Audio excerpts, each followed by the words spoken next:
and StarCHaser Central, a podcast about Charles Hamilton music moments and everything in between. I'm Sick Braxton. And I am Mike D. Jackson. First and foremost, thank you to all those who served on Memorial Day and those who lost their lives or whatever during the service.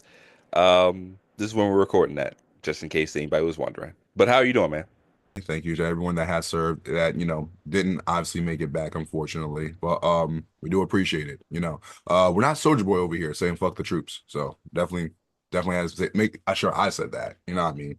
We didn't say that. Soldier Boy said that. So Yeah, no, I mean a dude named Soldier Boy saying that is ironic, I guess, but it's also Soldier Boy, so it's not that surprising. I would never say that. I will say that, it couldn't be me. But yeah, other than that, yeah. definitely could not be me. But Yeah. you know what one of my favorite things is now about us getting older. Um What did Eminem said it in one of them songs, it was like on his third album. He's like, I'm 28, they're gonna take you before they take me. I mean, now we're 36, so like when someone's like, oh, you old head, you listen, they're gonna take you before they take us. Hey, listen, hey, Right. go ahead, young boy, go ahead. So You're looking very festive, man. Very festive. I wanted to change it up a little bit. I'm not on vacation or nothing like that, but I felt pretty tropical. And speaking of tropical, this is not tropical, but obviously, I got the Celsius. This is sparkling strawberry lemonade. This is actually what started the whole thing with Celsius. Because when I first tried it, this is the first flavor I tried, and I'm like, this is great. And I haven't been able to find it anywhere again. So I had to go get a case, and Amazon, they dropped it off at the house. It was like five something in the morning, and I woke up at like 6, and I'm like, delivered. God damn, they were not playing with the overnight delivery. I'm like, all right, luckily no one snatched it. So that's all this is about. Celsius. Get that shit fast. Yo, dog, Celsius is paying top dollar. No, they're not. They are not paying me. They're not paying you. They're not paying Charles. No one's getting paid over here. Nobody is getting paid over here at all. Zero payment. That product placement is fantastic, though. We're about to we're about to review another Charles Hamilton tape, man. This week we trying something I think different for both of us, kinda. I think we're listening to "Death in the Downs." Yes, sir. Death in the Downs, which was released around it's 2013 when it came out. I want to say May of 2013.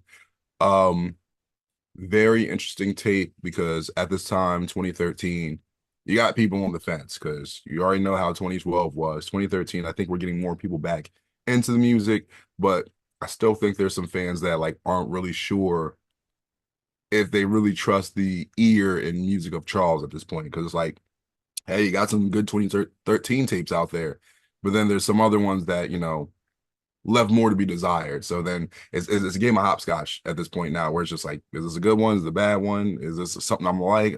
I don't know.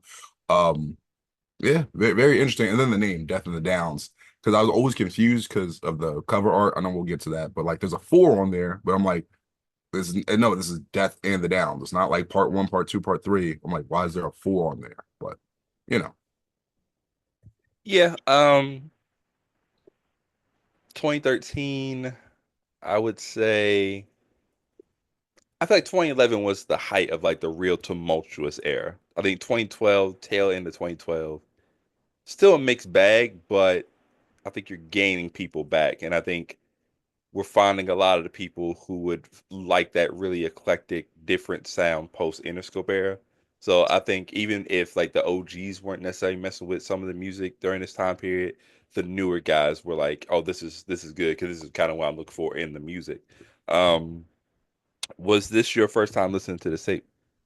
no, it was not my first time. I listened to this back when it first came out. Um, I'll be honest. And the crazy thing is, I was talking to Charles yesterday because I was trying to get some information on this tape, and I told Charles, we're transparent over here. But I told him I was like, hey, I remember when I first heard this tape, didn't like it, did not like it at all. Um, I just remember just like listening to it. I vividly remember listening to this at work. Like I had my earbuds or for some reason or something, and I seen Charles drop the tape, and then I listened to some of the songs, and I'm like, That was like I think my exact reaction. I was like, oh, so yeah, he's doing it again. He's doing the usual. You know what I mean? I'm like, okay, and then like it's one of those tapes. I don't even think I remember listening to the whole thing. Like I got to like a couple of songs. I'm like, no, I'm good. I'm not gonna rack my brain. I don't like it. It's fine. I'm letting it go. What about you? First time listening or no? Yeah, this is the first time for me. Transparency, I'm the one who picked the tape. I wanted to see. I was interested in the title. I think that's an interesting title. It sounded familiar, and I guess the reason being is because this is the title of I want to say a mystery novel.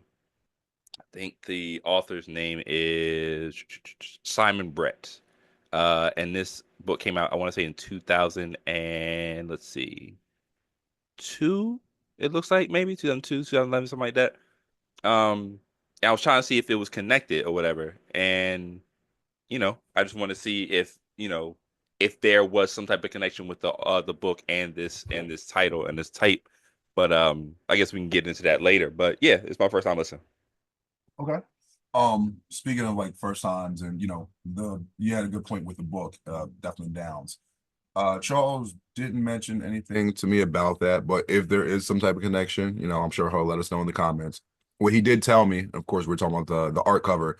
At the bottom, you see the name Charles Hamilton Sorley, Hmm. and that does have something to do with it. I did a little bit of research on him, and the guy will write poems and stuff. And you see at the bottom it says poetry by Charles Hamilton Sorley. One of his most famous poems was kind of about like the reaction. It's crazy that we're actually doing this on Memorial Day. The reactions that you see of, the wasteland of like war and fighting and all the soldiers that end up dying and on both sides because, it's just one of those wild things that you see and we've never seen that. But like when you're out there fighting for your country, your whoever, your freedom, it takes you back. It just makes you like, man, what are we really doing? Like, is this really worth it and all that type of stuff. Charles did tell me, he was trying to do something similar, with his songs or his poetry, and what the other Charles had did with his war. Um, and then also he did mention that I think Charles started really doing the tarot readings and all that type of stuff. So he Hmm. did mention that like his tarot reading and then some of the stuff that Charles Hamilton Sorley did, like they kind of connected together. So it's kind of like Charles's version of that. And now that I'm noticing it, Charles has done that a lot in his music. I feel like we picked up on it in the last, let's say, 5 to 7 years. But Hmm. Charles basically recreating something and making it his version. He's the Taylor Swift. You know how it's like Taylor's version, but this is Charles' version of Charles's version, if that makes sense. Yeah. Uh, the Taylor Swift is of something that's crazy, but that the analogy is perfect. 9 songs for this tape. Let's get into the cover before we do anything. Like you said, you saw the bottom right portion about Charles Hammond Sorley on that book cover. Did you think there was any connection with the? I don't know if you saw the cover of that book, but that cover of that book and this cover.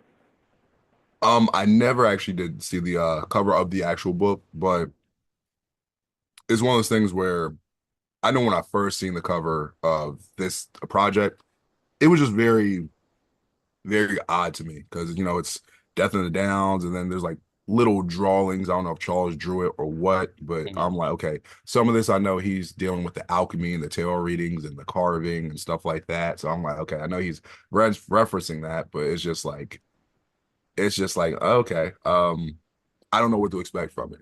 But I definitely didn't see the Death in the Downs cover that you're talking about, so I wouldn't be able to make any type of comment on that. But for you, uh, what did you see or maybe not see that made you kind of say, hey, these might be connected more, I guess, with the covers?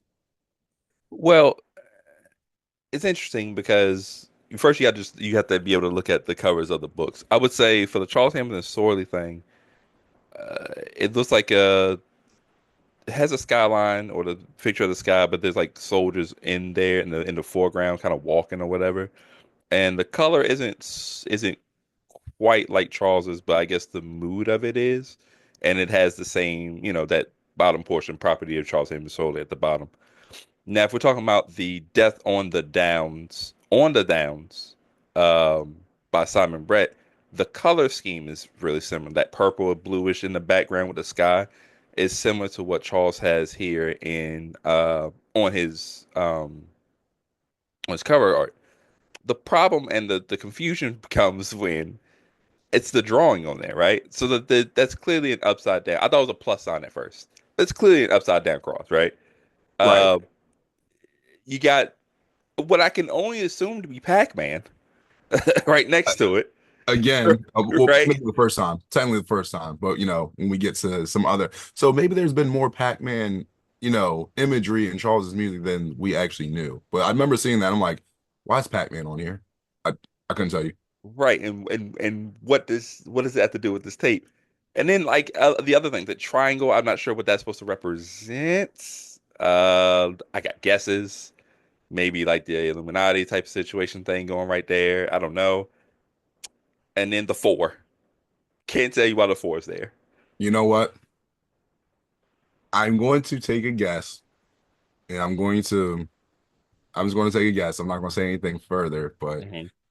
it might be the four pillars of blank, blank, blank, where he's talking about Dilla, George, Jack, and Charles.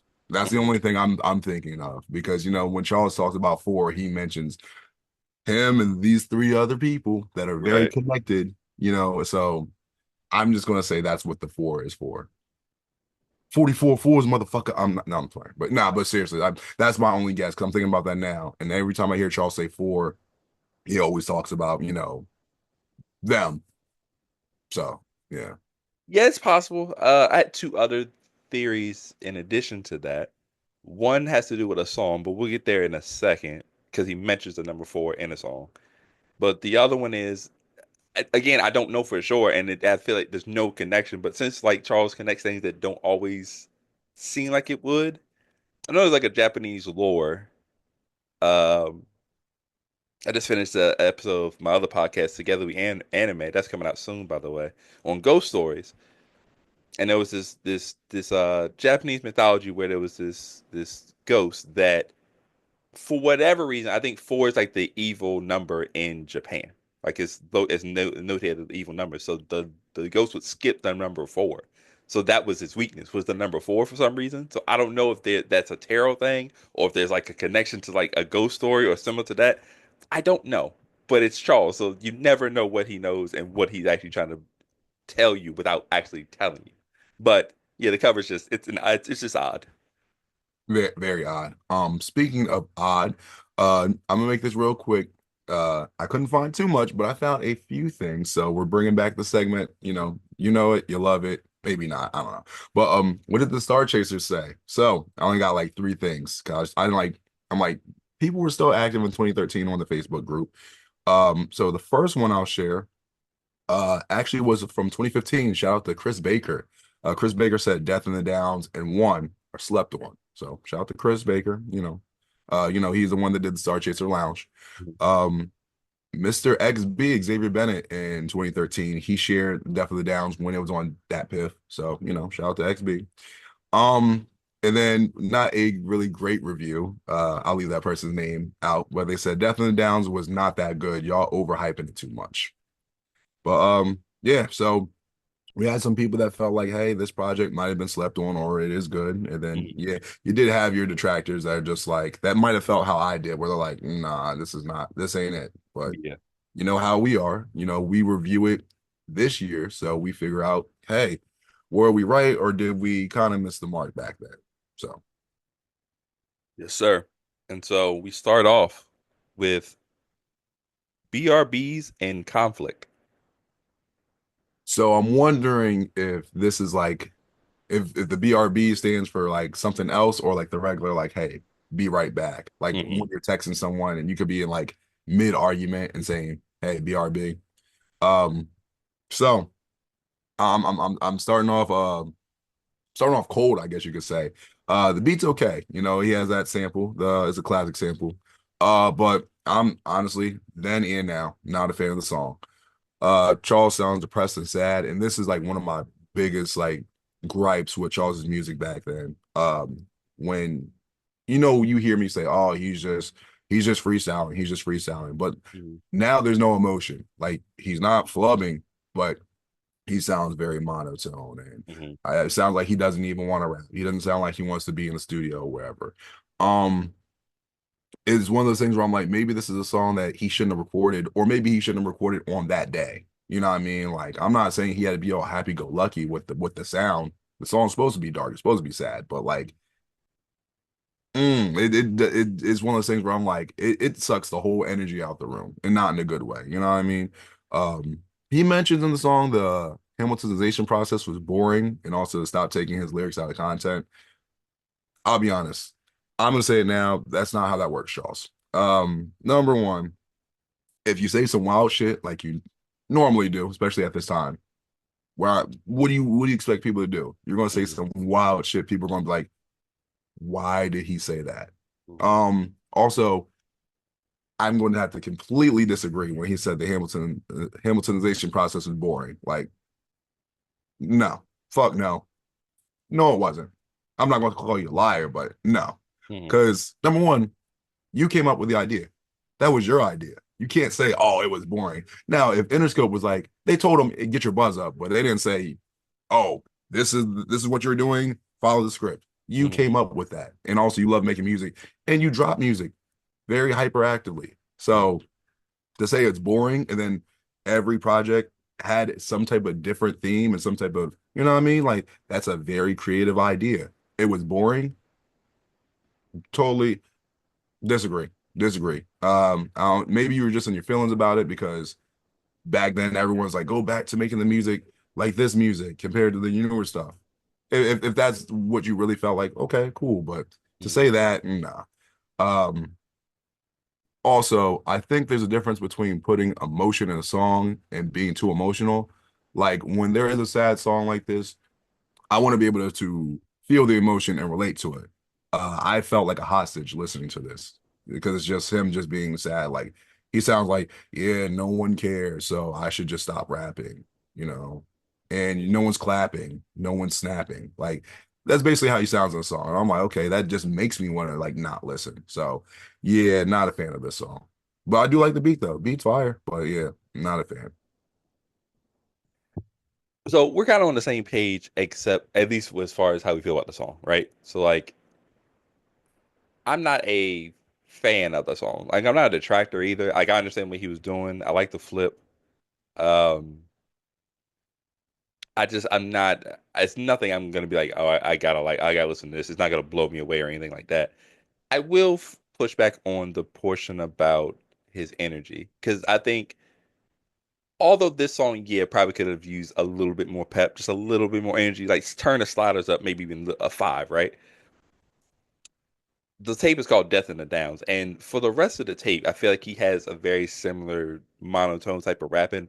But if you just take the tape out of context and you remove how, in 2013 he was rapping this way and they kind of sully other tapes, and you just take this tape as one as itself, I think it makes sense because he's supposed to be down to dumps. He's supposed to sound like he's on his last dollar, or you know what I'm saying, something like that. He's supposed to sound like that. So thematically, I think it makes sense. You know what I'm saying? So, and I think it that type of rapping bolsters some other songs later on where that type of style makes sense.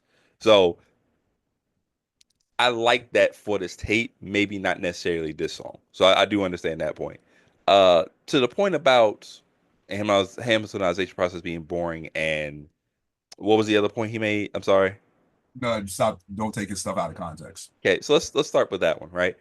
We've talked about this countless times.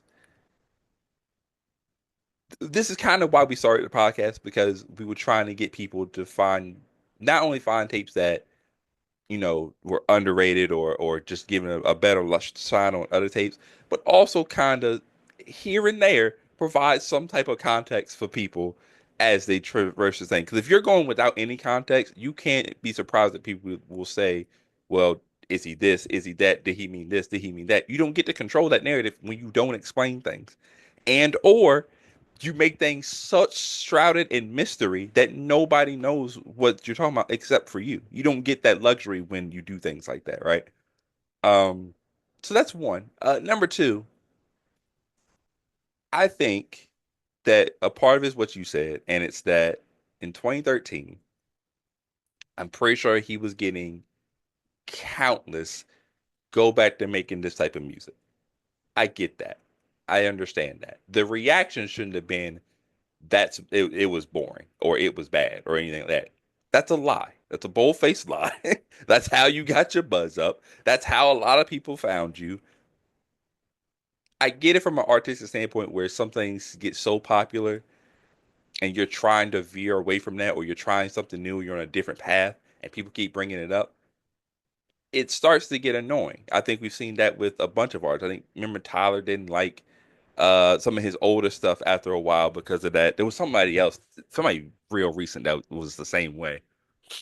And even Literally Charles has got, anybody, but huh? literally anybody, like any Yeah. artist, it doesn't matter who it is. You can say Beyonce, she could be like, I don't want to do Dangerously in Love, or I don't want to do any Destiny Child song. I just want to do newer music. So And I get it. And even I will say this, Charles has gotten better about, you know, not having that same type of reaction that he did back then. But just again, in context or just in this vacuum of this tape, it's like, bro, you were just angry that people were what you call it. You know what you did with the Hamiltonization process was amazing. It's one of the most inventive ways of building a fan base up. And I don't think you should down, even if you are upset or if you're trying to move away from that thing, you shouldn't downplay the historic moment that you had. That's all I want to say about that. got you. I respect that. When we get to the next song, because I respect your pushback where you're like, hey, I know with the emotion and whatnot, I do have something a part two when we get to the next song. So Perfect. Speaking of next song, we have these titles are ridiculous. Breaking up with conventional courtship. yeah, they are, and you know what's crazy about that? It was a while ago. I don't know if I ever told you, but I said that to Charles. I'm like, what's up with these fucking crazy ass titles? And he said, thank you. I'm like, what? He's like, thank you. What? He said, you're the only person that's ever mentioned it. I'm like, There's no way. that's what I said. I'm like, there's no way. He's There's like, absolutely no way, brother. he said, I'm the only one. I'm like, are you sure? I'm like, bro, at the same time, you know how most star chasers are, where like a lot of them just don't say stuff, Yeah, that's true. fish fillet ass niggas. But anyway, with this song, breaking up with conventional courtship, um, I respect the name because I think especially nowadays in 2025, like what is conventional courtship? I think back then, like 12 years ago, 10, 12 years ago, you could be like, maybe we're getting a little distant from it, but now it's just like you just see people just saying, man, is marriage even real these days? It's like, all right, man. Anyway, back to the song. To me, I said this beat has a typical sound of like 2012 to 2014 Charles, stuff that I expected. Another sad song, but not depressing like the last one. It's a good hook. The verses are decent. Now, this is like the sadness or the energy I would expect, where like he is sad and it's just like, yeah, it sounds like a breakup song. It sounds like, some type of end of something, whether it's relationship, situationship, business partnership. It was just like, yeah, it's I think it's the right amount of sadness without it feeling like, oh, this is I can enjoy listening to this and like if I am in a sad mood or something like that, hey, I can relate to this or I'm going through something. This is like the type of energy where I'm like, I feel like it's perfect for that Sure. compared to the first song where I just felt like it's like, man, like if you've ever been in a situation where someone is like crying in front of you and you're not like comfortable with that, or they just really did something embarrassing and you're trying to comfort them, but it's just like you're just Yeah, standing there awkwardly. That's how the first song felt like to me. The second song, I'm gotcha. like, I can, I can do this. So, but only knock on this song. Song's a little too long with the repeating hook. I like the repeating hook at the end, but eventually I'm like, this is repeated maybe like six times. I'm like, a little too much with that. I think he did it a little too much. But like maybe for like take two of those out, take two of them out and fade it out that way. And I think it would have been cool. But still, I like the song. Yeah, definitely too long. I think we can cut that about 90 seconds. I think the runtime here is 650. We dropped that to 520. I think it's fine. You know what I'm saying? I like the song a lot too, especially coming off the first one. I think, again, keeping the same down on my luck energy, but kind of having a better vibe to it, I guess. Um, Beginning back to the four comment, second verse opens up with I don't have the lyrics specific, but I cater like Michelle and Kelly, and the other one, wait, something like that. And the other one, it was based on my Beyonce, Your Belly's Big, We're in Hell. And he mentions the Four album again. Now I don't know.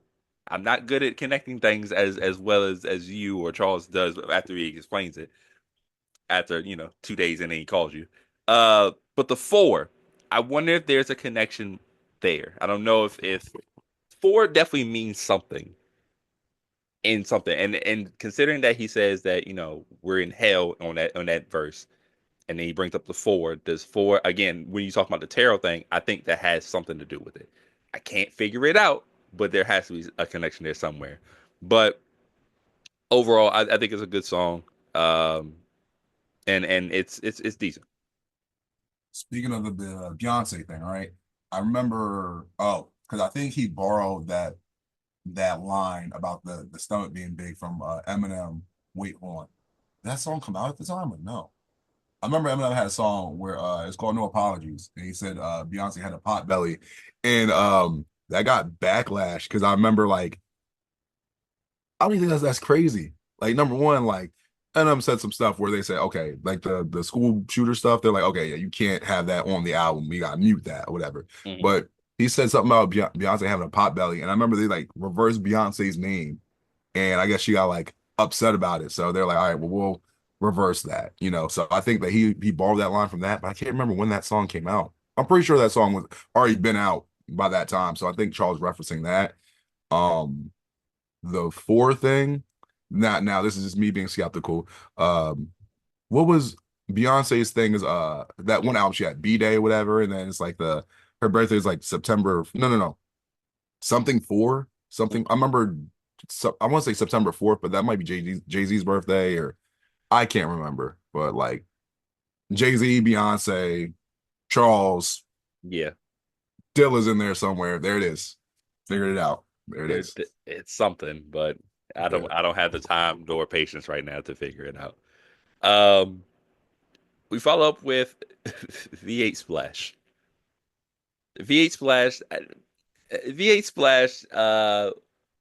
When I picked this tape, you said, yeah. The only time I can actually remember is just this one song, and you explained why, and I was like, you didn't undersell it, but you mentioned a phrase that was very familiar to people who grew up during our time period. The hook goes, What the fuck is juice? I want some drink. Purple drink. Purple drink. Nigga, what the fuck is juice? I want some drink. Purple stank. Purple drink. and for those who don't know, that's from the Chappelle Show, man. Um, I forgot what episode it was. I forgot what was fucking happening during that time. But it's that's ingrained in my brain for whatever reason. So whenever someone says, "Yo, you want some juice?" I say that. I can't turn it off. So I was like, "Juice? What the fuck is juice? I want some of that purple stuff." You know what I'm saying? I can't help myself. Um, but getting to the song, I did not like the song at all. Respectfully. Um, respectfully, I did not like the song at all. The hook is funny. The hook is funny. I'm not really a fan of the beat. It kind of throws off the theme of the down thing, right? Of being down on your luck or whatever. It completely just throws off everything. And I'm not really a fan of the flow on here as much. It's kind of choppy or whatever. Not as our A to B, B to C thing that he does now, but it's just too it's like when Charles sometimes over chops the beat. It felt like the flow is very reminiscent of that. So other than being amused for a couple hooks, I wasn't a fan of this one. Man, listen. So I told Charles, I'm like, look, this is the only song I remember. I told Stick about it, and I'm like, yo, listen to this song first before you listen to the tape. So, you bringing that up, and then you were telling, your experience with it. I'm like, this song, it might have hooked him in because I knew when you first heard it, I knew how you gonna feel about it because that's how I felt about it when I first heard it. I'm like, what the fuck is this? Not what the fuck is juice. I said, what the fuck is this?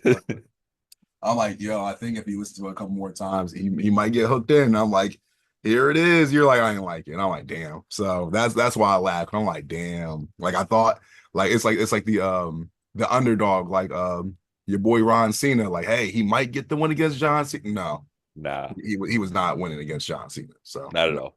not at all. But so like I said, this is the one, like you said, this is the song that I remember. By the way, with the Chappelle reference, it wasn't on the Chappelle show, it was on a stand-up, and him talking Mm, about the Sunny D commercial. That's where it came from. there it was. There we Y'all, go. if y'all remember, well, most of y'all don't, but for those that do remember the Sunny D commercial from the 90s, you know what I mean? Um, first of all, I'm talking about the drink, by the way. V8 Splash, never had it, don't like it. I'm gonna just say I don't like it because Beef looks fucking flesh gross. delicious. Looks gross. I mean, maybe that I'm older now, I might like it, you know what I mean? But when you're a kid, like, But don't get it confused with just regular V8. V8 is a tomato juice bullshit. V8 Splash is like the orange drink. You know what I'm saying? So it was actually all right. Grandma used to get it. And I was like, Grandma, let me get some of that V8 Splash. And then she was like, juice. What the nah, she didn't say that. Anyway, go ahead. all right. So how I feel about the song being splashed. So we get the upbeat and dancey Charles, so it's kind of, you do have a point, right? Because first song, really sad, depressing. Second song, sad. And then it's like, you got upbeat dancey Charles kind of Mhm. beat wise, not really with the lyrics. Um Verses are all right. Um I just wish there's more talk about going out and having a good time. Mhm. Same at the same time, this tape is called Death in the Downs, so it's like, it's not really on par with the thing. Um, I feel like Charles is just freestyling about whatever. The beat sounds fun. The verses don't necessarily match. And I said the hook is funny if you know the reference. And it's very memorable. You know what I mean? So sometimes I would randomly like sing it in my head. Um, I guess the best way to explain it, because Charles did talk to me about it. He's like, when you go out and when Charles says that he goes out, right? When he would go out, it's like he's going to drink his problems away. And I'm like, I get it, And I was like, wait a minute. That's basically all his bar songs. Think about the greatest drinking song ever. Every time, especially the 2016, 2015 era, Charles, like every time going to a bar and I'm going to go drink and I'm going to go to like a dive bar. You know what I mean? Like every time. So Mhm. this is basically, I guess, his version of 2013. You basically going to a dive bar. And I guess systematically or just theme wise, when you look at it, this is when you're in a bad mood and you're like, you know what? I need to go out and try to have a good time. You go out and then you still don't have a good time. And Mhm. then you're just like, why the fuck I leave the house? I guess that's what this song sounds like. Um, I don't know, man. I think for me, I'm on the song. I like the beat. Like I just said, I wish it, like I said, if it wasn't connected to this tape, I wish it was more of a uplifting more song. But thematically it matches. But it's one of those things that's memorable. But I can't say I hate it. I probably like it a little bit more, but I'm still not like, I'm not on the boat yet with it. I'm just like, Mhm. it's. So I'm shaky with it. So very memorable though. I still remember it to this day. So If nothing else, it is definitely memorable. We follow up with a guest on Oprah. all right. So interesting name. I wonder who the guest was, unless it just was just the name he wanted to say for that. Because there's been multiple guests on Oprah. Mm. The beat has a strange vibe, but it's cool. I think Charles comes alive on this track. He sounds present on the song. Best way I can explain it. Flow is nice. I like the singing on the hook. I know a lot of times I'm like, oh well, nah, how he's singing this and that. Like on this song, I'm like, I have no problem with the song at all. I like this song. Um, I feel like it works, and this is what I mean a lot of times where I'm like, okay, he sounds like he actually wants to rap on the song. He sounds like he actually enjoys making music compared to when Charles is just every day, spending almost every day making a song. It's like sometimes it just sounds like he's not even there. Like he's just, well, I'm just making the song because that's all I know, make music. It's like this sounds like, oh yeah, I finally get to work on something I like. So Yeah, I like the song. I like it. same. I might even dare to say. maybe my favorite on the tape. I'm not sure. Like we gotta keep going through. Um, but yeah, good point about the singing. Even though not every song is gonna hit for me, I don't mind the singing here. It's not over the top, and it kind of, again, we're still talking about thematically, matches the real down, down, down mood that he's in. Other than obviously the last song, but it's very brooding, very, I'm reaching out because I'm really down. I'm looking for some type of positivity, so you can hear that in his voice as he's singing or whatever. So I like what he did there. And yeah, these bars are pretty good. The verses are good. The hook is good, and everything just meshes well together into a nice, depressing song. I like that. Every now and again, as much as people be like, why you listen to music to be depressed? We're not looking to be depressed. We're just sometimes looking for it to match the mood. You know what I'm saying? And that's okay. As long as you don't go further than that and go down a dark, deep void that you can't get back out of. I think that type of music is good for you just to be, in tune with your feelings and stuff. Yeah, I agree. I totally agree. And I think, especially for me now, like I said, back then, not that I would go down a dark path, but like it would have been easier back then. Now I'm like, I can just listen to music and be like, yeah, it's just music, whatever. And like, Hmm. if I want to feel a certain way, cool, I'm gonna play this to match the mood. But other than that, that's just all it is. It's not, it would never go any further than that. So Yeah, it's not what it looks like. right. Uh, Coochie said she wants you back. Now, this is exactly what it looks like. Listen, the coochie saw me in this shirt and said, "Oh, I want you." Now, let me stop. Let me stop. Let me stop.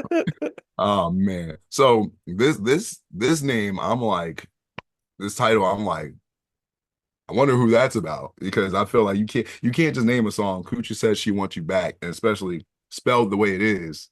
And this can't be about someone specifically. You know what I mean? So either way, um, soulful sample, nice beat. I kept listening to this, and I won't say in a bad way. I kind of feel like I don't know if this song matches this tape. For some reason, when I hear it, this sounds like 2006, 2007, like early Charles. Like I think because like when I hear like like stuff like the binge or whatever, I'm like I guess the flow and stuff. I'm like I felt like this song could have easily, if you didn't know, like someone could have like put the song in one like a binge mixtape or something like that, Hmm. just to add it in like their own YouTube playlist. Yeah. And if I didn't know the playlist already, I would have been like, I wouldn't have been like, wait a minute, that no, that doesn't sound like that. Like I'd be like, Hmm. yeah, sounds like it. And I could have been surprised if you would have told me, oh, this doesn't belong here. So um that's just really my take on it. The cadence, he does sound like he's reading off the paper or uninterested, but he is showing energy in the hook. And I do like the hook. The song's okay. I'm cool with it. It's a decent follow-up to our last song. Feels brighter. As if, sometimes we can view songs in colors or visions or whatever. And this feels a little bit brighter than the last few that we've had. Even V8 Splash, it feels brighter than that. Um, again, I'm not sure it fits thematically. I get it. Especially if we're talking the tape as a whole is about and I feel like it is. It's about the loss of somebody or the loss of somebody, whether that be through death or through just losing a relationship or whatever. Because BRB's in conflict, breaking up conventional relationship, stuff like that, right? So I think from that perspective, it does. I just feel like the energy is maybe too high for this one, and I feel like if we're going for just this is a sad tape, I don't know if this one actually fits or whatever. But overall, if you just take it from just the song, I like it. It's better than the first and the third song. So Definitely. And then he does say on the hook, I am ready to shine, and then talking about, is it like love this time? So I would say if it was to kind of fit the tape, one of those things where eventually you do have those moments where you try to go up, where you sure. try to, raise yourself. Not saying it's going to work out in your way, because I feel like there is still some doubt in the song where it's like, doesn't excuse me, it doesn't sound or seem like, oh, it's going to work. Because that's one of the things about being a downer or, being a doomer, whatever you want to call it, Mhm. where you you doubt everything. It's like this seems like it's going to be, and then you self-sabotage, and it's like, well, it's probably not going to work anyway. And then when it doesn't, mainly because you didn't try. See, I told you it wasn't going to work, and it's like, well, you didn't actually try, Yeah. So you kind of brought that on yourself. But yeah, got you. Um, that is followed up by polygamy and fatherhood. So I got some stuff I want to say about this. The South got something to say. I'm not from the South. But Wait, is Delaware? What is Delaware considered technically? I mean East Coast, like we're on the East. So But now I then will we can say, but then we can say Virginia's on the East Coast. But like, you know how there's this real big thing where they say Virginia's like not part of the South, and that pisses me off. I'm like, bro, stop it. yeah. For multiple reasons. Like the first one just being, I know where we fought the Civil War. I'm in a city where there were statues of the Confederate dudes, bro. I will be honest, bro. I'm not proud of that portion, but I'm like, we're the South. You can knock up. We're not like deep South, but we are the Yeah. South. Y'all like at the top of, you know what it is? Y'all like at the top of the South basically. And it's weird. I can tell you like how Delaware is. So like it's weird shit like how certain people from I'm in like I'm from Dover. So like Dover is like the capital, legit the capital. People don't Hmm. want to admit that, but like when you talk about the top of Delaware, which is like Wilmington, which is like really more popular where all the other stuff happens in Delaware, that's like where all the city stuff. I mean, there's city Hmm. stuff here, but like real like if you want some type of event in Delaware, a lot of times you're going to go to Wilmington. You're going to go to like the Newark, the Christiana area. That's like where I go up to Hmm. the bars and stuff. Yeah. So there's people that live up at the top, and then they think literally everything below them is like Southern Delaware, or slower, lower. That's the name for it. So the way that they're doing like Virginia, that's how people in Delaware will think like, oh well, everyone up here, like these three cities, yeah, we're good. The rest of y'all aren't Delaware. I'm like, bro, the That's rest crazy. you're saying the rest of Delaware ain't Delaware. Okay, okay, bro. All right, And it's not that big of a state. So like you can't really do that. at all, but they do it. They legit do it. It's weird, bro. Delaware's weird, bro. You already know. I'll tell you all the time. Yeah. Anyway, back to the song. Polygamy and fatherhood. So, the sample is Miguel. Shout out to Miguel because Charles has sampled Miguel a couple of times or whatever. So I think it's Adorn. Um, so it's gonna be weird how I explain this, right? Because I like the song Adorn. I'm not the biggest fan of this flip. It's not a bad flip. I'm just not the biggest fan of it. He has some cool chops in it. Like I like what he did with it, but it's one of those things where I'm like, song wise, I don't know. You know what I mean? I don't know, but like I do like what he did flip wise, kind of. Like Mhm. I'm iffy on it. Um Charles talks about wanting to be a father and wanting to do better. Charles has talked about that a couple of times in songs. So he's talked about, just wanting a different life or just wanting this to happen, and then obviously for different reasons and relationships it hasn't happened. We talk about him and the his ways with women and then end up ruining it. But this is where I have I'm gonna just put it on the line. If I am wrong, I sincerely apologize that I misread the energy in the room. Hmm. But in the first verse, I was thinking he might be flirting with like the incest bars in the first verse. And I know in the hook he says, "I hear you knocking, but you can't come in." The second verse, he's talking about being replaced the music. Um, and it's kind of like, who's my replacement? Are they going to actually be better than me? Hmm. And then I know Charles has had to deal with that being jaded because it's like, oh, this person's the new Charles Hamilton. This person sounds like Charles Hamilton, but he's better, or whatever the case is. And then you could equate that to like relationships too. When you have an ex and then they start, replacing you with someone else. Are they really better than me? Yeah. I really want to let you back in, but I can't, I shouldn't. But in the first verse, circle back to around that, because he said something about, wanting to, take care of his daughters and, thinking of his daughters like blase blah. And then I'm like, I don't know. I can't read it because it's not like super there, but it's Hmm. like I said, it sounds like he's doing the incest bars again. And like I said, if he's not, I apologize, but I'll say this. If it's not about that, I apologize. And the song's okay. But if it is, and he's going to do because he could have easily been like, hey, when I'm talking about my daughters, I'm talking about my songs, my music, my catalog. I'm like, okay, I got you. But if you're doing the whole, hey, I don't want to sleep with my daughters because I've had my own, I've been abused myself. Hmm. But at the same time, I look at my daughters like my wife or my spouse, and it's like, no, no. So I'll say this: I'm on the fence where it's like, if it's about the incest stuff, don't like the song.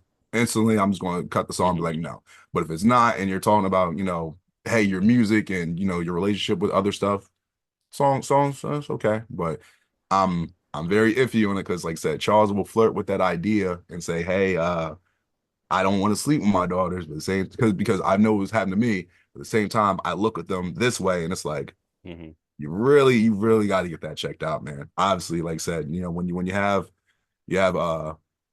certain ideas in your head, maybe don't speak on those like those. So Um, yeah, I'm not a fan of the song at all, and I feel like this song is kind of where we start hitting that left button a little bit too much because I think everything that follows, pretty much a lot that follows, starts going that way, right? Um,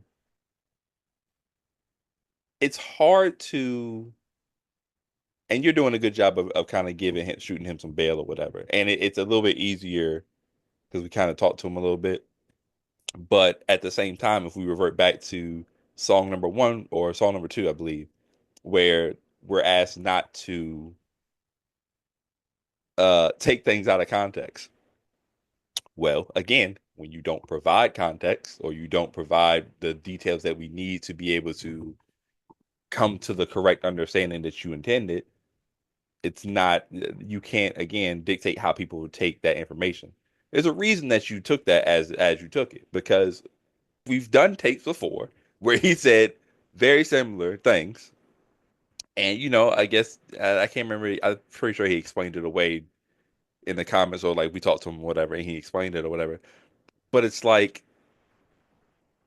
if you were a friend or like just taking it off of him for a second, if you're friends with somebody and they do something and they're like, no, I didn't mean it that way. But then like the next they keep doing it. Eventually you're like, I don't think that's what you mean. I think you really intended whatever what I think you're intending. So it's like it's kind of hard to shoot them bail with that when like why are these bars? Like you said, some things just keep that locked up here. It's not gonna make the song better. It's not gonna do anything that's really gonna enhance a song. So just don't say it. So I'm not a fan. respect. Yeah, it's one of those things, like you said. If it was something that he only visited once or twice, and it's like, okay, maybe for a certain project, yeah, I'm talking about this and this, and hey, maybe that was a bad take, or maybe I went a bad route on that. Well, we just won't visit that again. It's like, okay, cool. You know what I mean? Artistically, it didn't work out, but like you said, heard it in 2013, then I heard it in 2011, then I heard it in 2017, and you might have had a song that came out in the 2020s about it. It's like for some reason you are very adamant about talking about this particular subject or statement, Hmm. and it's like you're not doing yourself any favors. Just saying, and Yeah. and saying I want to be able to do it just because it's my freedom to. Nope, not an excuse. Not Yeah. that's the reason, not an excuse. Don't want to hear that. So, Yeah. but I'll say that with anything, not even just like with Charles. Just like if someone is just like, I want to be able to say the N word, the hard R on music records, like because I should be allowed to. Like, never an excuse. I'm just using that example. Like when people just say, "Oh, I want to do this just because I want to do it." All right, Right. sure, whatever. Right. Just understand that you got to accept the consequences. That's all. That's really the key. It's like if you want to run with that theory, fine, but like you got to accept the consequences and can't then cry about it later that they were being mean to me or they said this, they said that. No, you don't get that choice. You don't get that luxury or whatever. Um, theme from Anti-Socialite. So with this song, this title, I'm like, I remember just obviously with the Rihanna stuff, right? Because Hmm. oh, I'm trying to woo this certain socialite that will not be named, but we know who it was. So, Sure. uh, but then in my head, I'm like, is he the anti-socialite? Because Charles doesn't really go outside, he doesn't do the party thing, whatever. Uh, Either way, um, here's the one thing I can say because this is, I think, the first time I've ever been this iffy on this. I say the word iffy, but I'm saying like just period on the song, like for a final analysis. I'm iffy on the sample flip, which if you don't know, it's Quad City DJs Ride the Train, Hmm. classic 90s song, whatever. Um, I kind of like it, but then I kind of don't. Because it's one of those things where you hear it, if you know the song, I'm like, oh, I instantly know it's Quad City DJs. I know that song. Hmm. Um, and I don't know, man.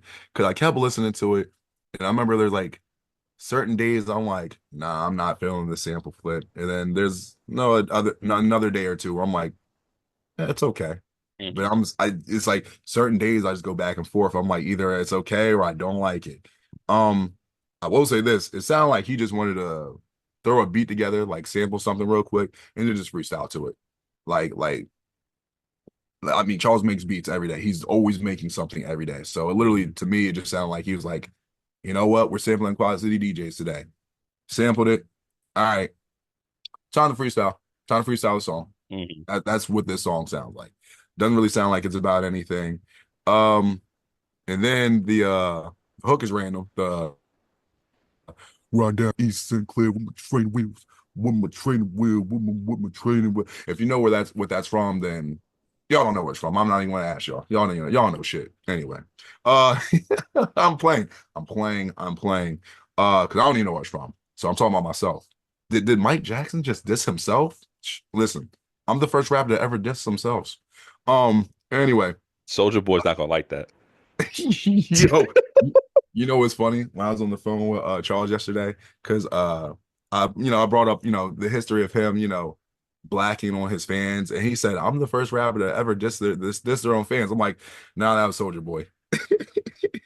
I told him that, and I don't know if he knew the history behind Soldier Boy saying he's the first rapper to blah blah blah. I had to Yeah. teach him whatever. So anyway, um, the song's random.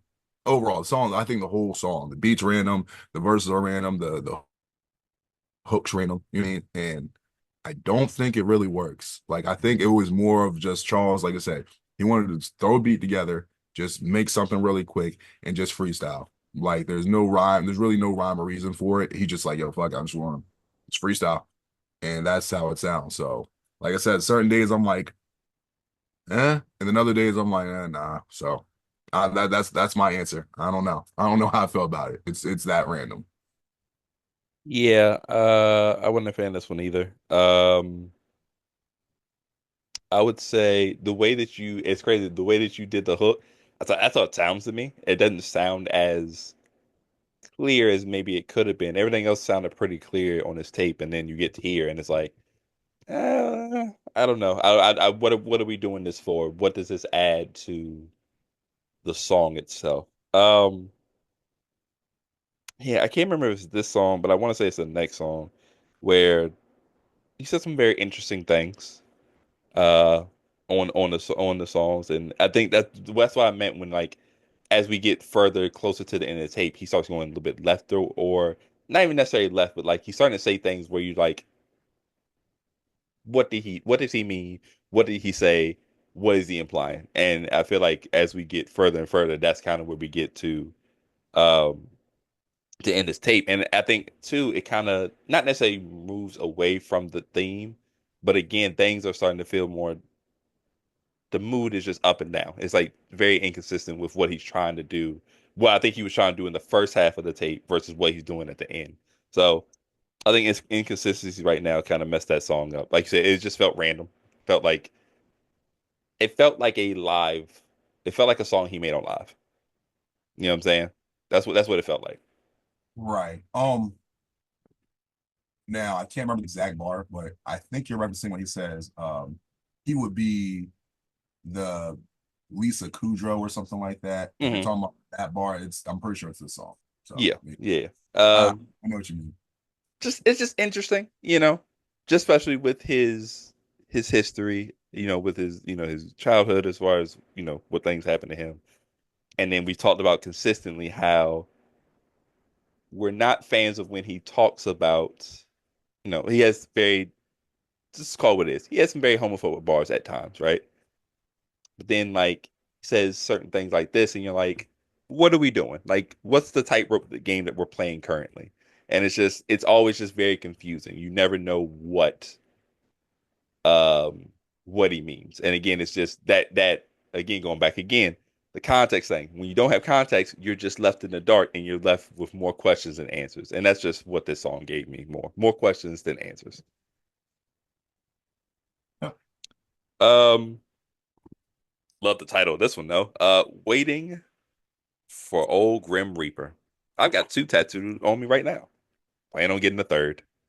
Oh, so let me guess your two tattoos. Is it Billy and Mandy? Like one Billy and the other one's Mandy? I would be fire, but no. You get it? Because, Grim Yeah, Reaper. no.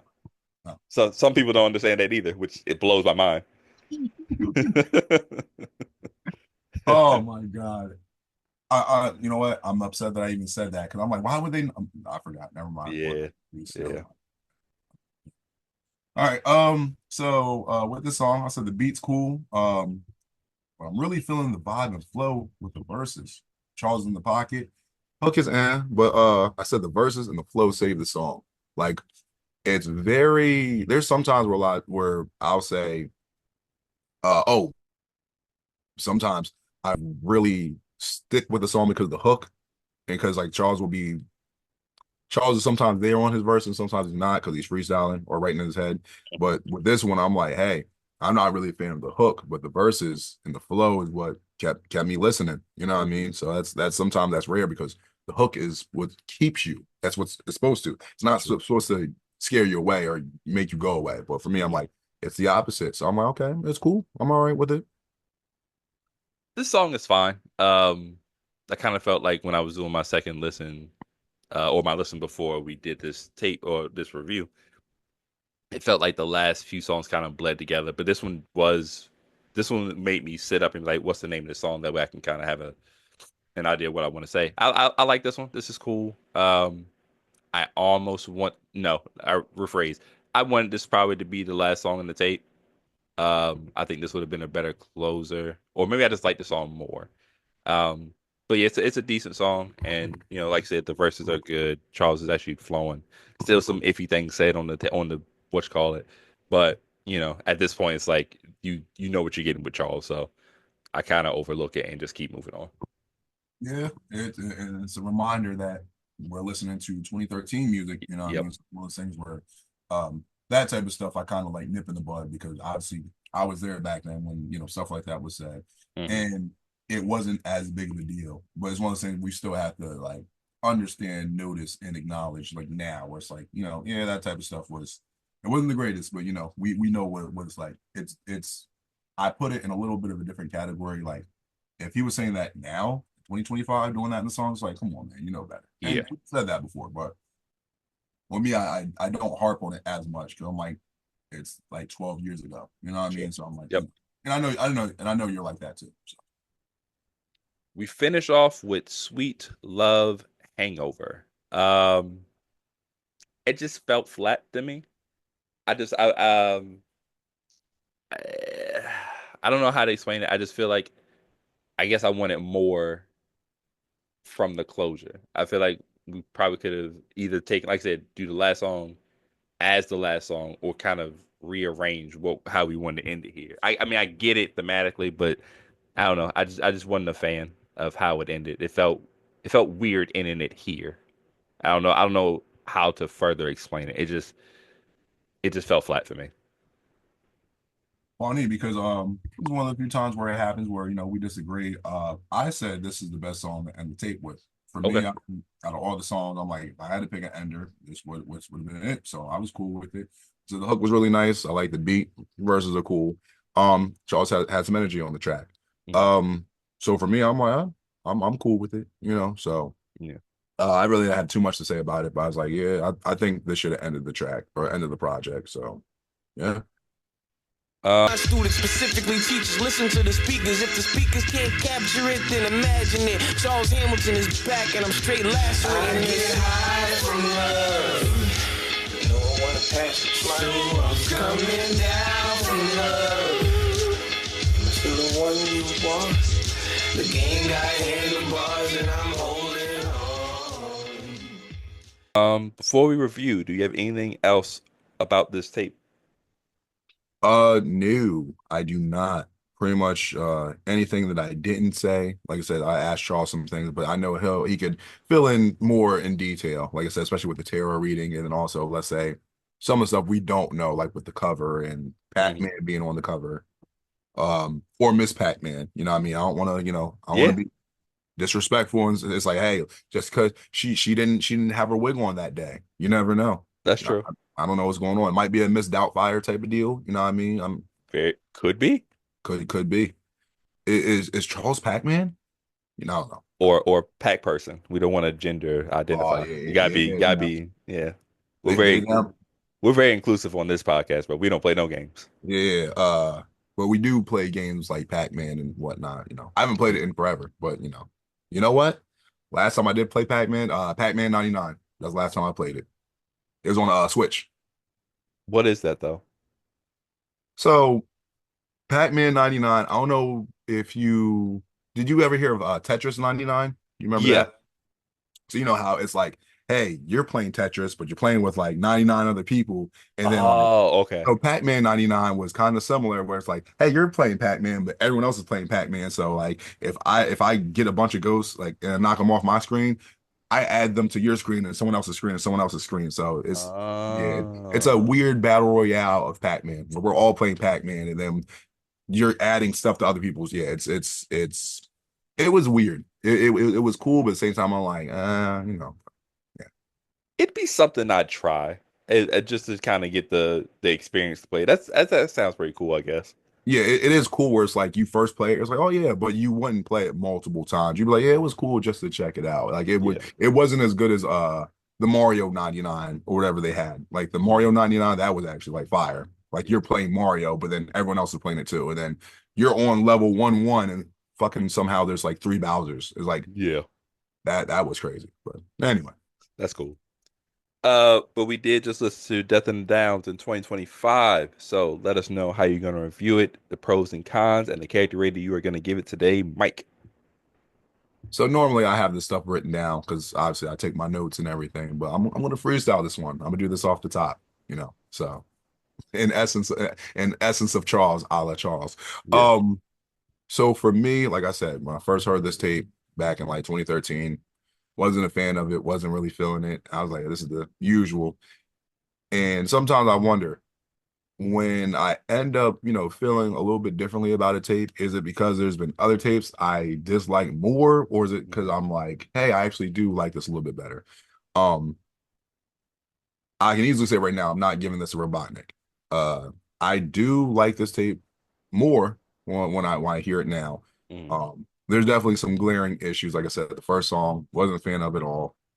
Maybe certain ways Charles was freestyling or rapping on certain songs. I'm like, it's the same old, same old. Like I feel like it's just not enough energy, or he doesn't sound like he's trying, whatever the case is. But overall, um, this is definitely a better tape than I remember. Mhm. So I'm glad that you did pick this tape because, it's one of those things where I'm like, hey, I can admit that, hey, definitely not one of my favorites from 2013, but something that I could see myself once in a blue moon revisiting this again.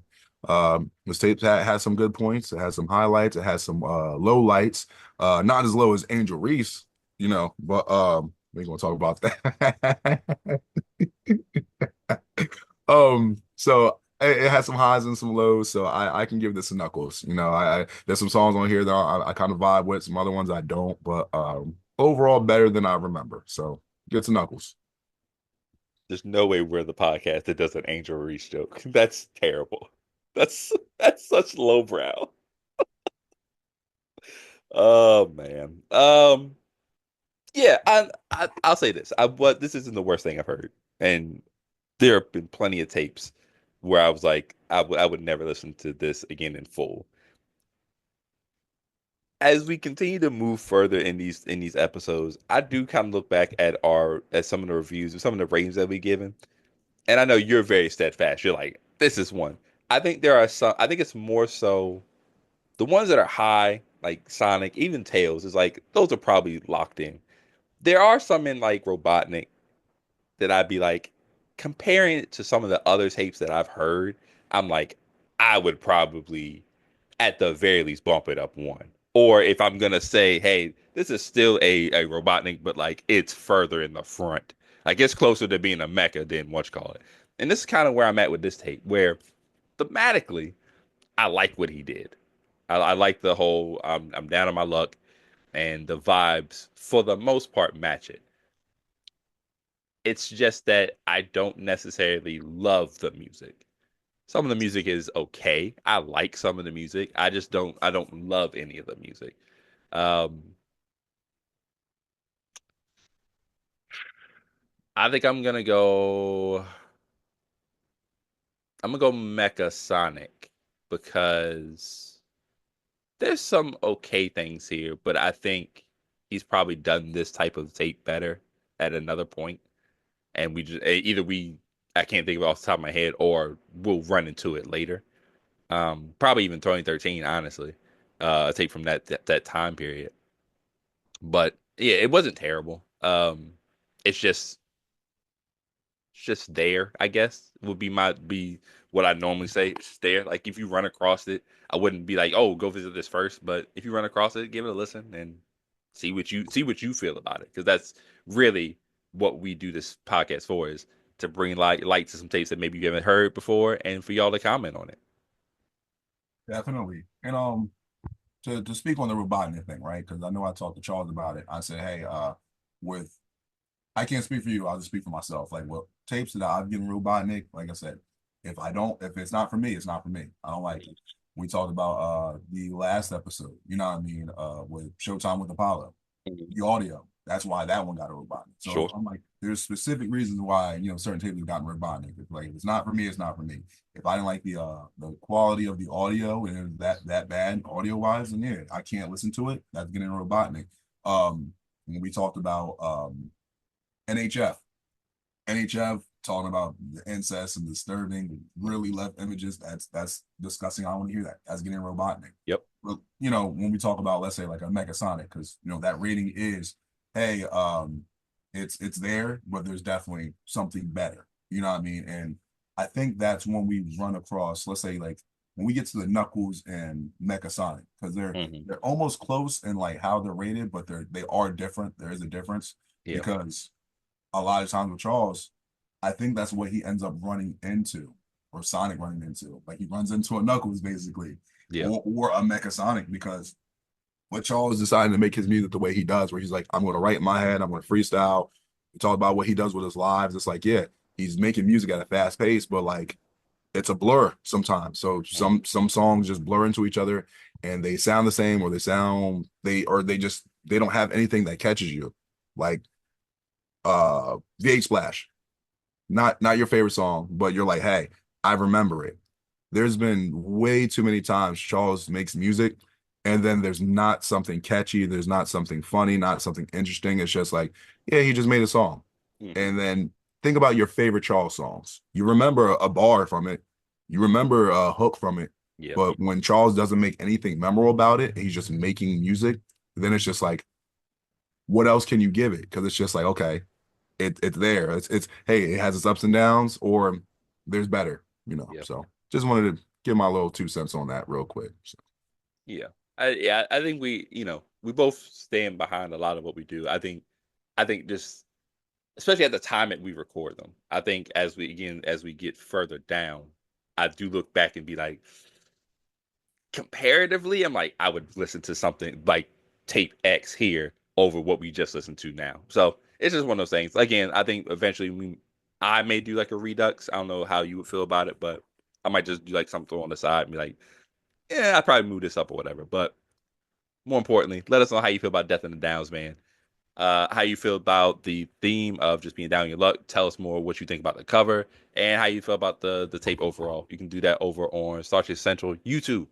Go subscribe over there. You can also follow us on Twitter, Star CH Central. You can also follow us on our individual pages. I'm at Stick Around 54, STIK Around 54 on Twitter and Instagram. Mike, where can they find you, buddy? On Instagram, the Mike Jackson, Mike Jackson. On Twitter, Mike D Jackson. That's Mike D Jackson, 1D, 2 E's. All that. Real quick, thinking about that, right? So notice how I always do the Mike D Jackson, 1D, 2 E's, holla at me, whatever. That could be something like, oh, you know what I remember? Mike's Twitter, 1D, 2E. Perfect example. If you Right. don't give people stuff to, oh, it's the catchy. Anyway, um, follow Charles on Twitter at Charles Hamilton. Make sure you are subscribed to him on his YouTube at the Talented Mr. Hamilton. When he's dropping new music, when he's going live, you never know. Sometimes it's sporadic, sometimes it's every week, but make sure you're checking him out.